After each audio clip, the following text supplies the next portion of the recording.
Racism is the belief that a particular race is superior or inferior to another, that a person's social and moral traits are predetermined by his or her inborn biological characteristics.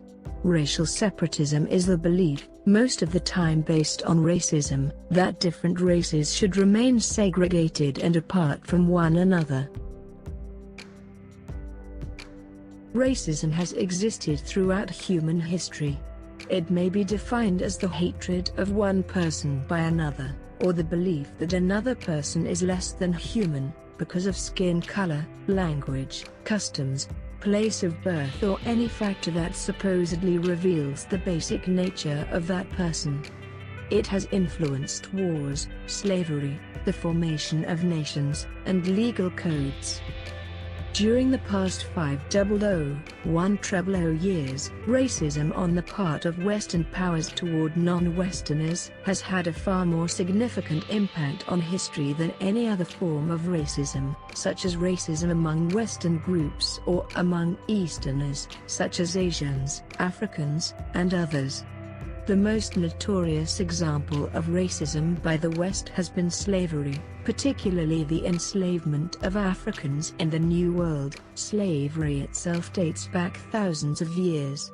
This enslavement was accomplished because of the racist belief that black Africans were less fully human than white Europeans and their descendants. This belief was not automatic, that is, Africans were not originally considered inferior. When Portuguese sailors first explored Africa in the 15th and 16th centuries, they came upon empires and cities as advanced as their own, and they considered Africans to be serious rivals. Over time, though, as African civilizations failed to match the technological advances of Europe, and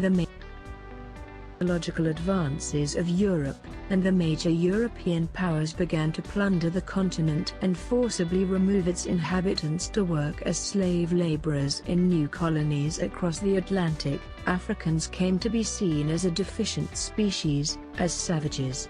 To an important extent, this view was necessary to justify the slave trade at a time when Western culture had begun to promote individual rights and human equality.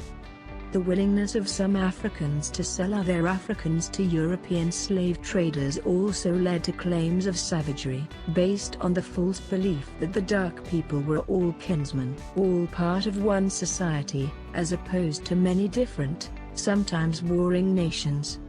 One important feature of racism, especially toward blacks and immigrant groups, is clear in attitudes regarding slaves and slavery. Jews are usually seen by anti-Semites as subhuman but also superhuman, devilishly cunning, skilled, and powerful. Blacks and others are seen by racists as merely subhuman, more like beasts than men. If the focus of anti-Semitism is evil, the focus of racism is inferiority, directed toward those who have sometimes been considered to lack even the ability to be evil, though in the 20th century, especially, victims of racism are often considered morally degraded. In the second half of the 19th century, Darwinism, the decline of Christian belief, and growing immigration were all perceived by many white Westerners as a threat to their cultural control.